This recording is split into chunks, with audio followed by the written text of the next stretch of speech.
We start with some dramatic developments on the political front overnight, with the post of acting president going to Deputy Prime Minister for Social Affairs Lee Joo-ho. Our senior correspondent Oh Soo-young covers the events thus far.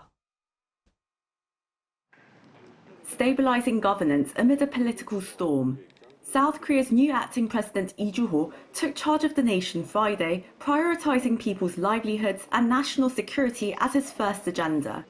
Deputy Prime Minister for Social Affairs Lee Joo-ho, as of midnight, became the country's unprecedented third interim leader in the aftermath of former President Yoon Suk Yeol's impeachment. This came after two back-to-back resignations on Thursday, as acting president and Prime Minister Duck-soo stepped down to run in the June 3rd presidential election, and as next in line, Finance Minister Choi Sang-mok quit within hours under the threat of impeachment by the National Assembly. Lee's first course of action, convening the National Security Council to ensure livelihoods and public safety remain intact, and for watertight readiness against potential provocations from North Korea.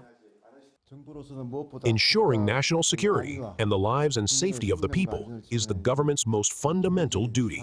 There must not be even the slightest gap in any area, whether in diplomacy, security, defense, or economic security. The acting president also presided over a state council meeting to approve the 13.8 trillion won or $9.6 billion supplementary budget passed by Parliament to fund wildfire recovery, AI research and development, public welfare and infrastructure projects. Remarking on the fastest ever passing of extra budget seen in the last 2 decades, he stressed the interim government must not cease to address challenges affecting national interest, such as trade consultations with the United States, economic security, and global competition in key technologies like semiconductors and AI. Until the next government takes office next month, he requested all ministers fulfill their duties until the end, in the face of history.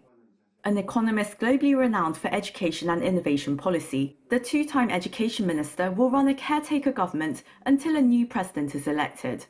His responsibilities now span the country's presidency, the Prime Minister's office, and the Finance Ministry. With the Finance Minister's resignation, the cabinet is left with only 14 members, falling short of the 15 required to hold a State Council meeting.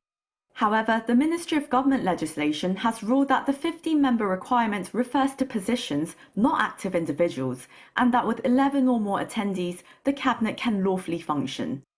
Oh Soo-young, Arirang News.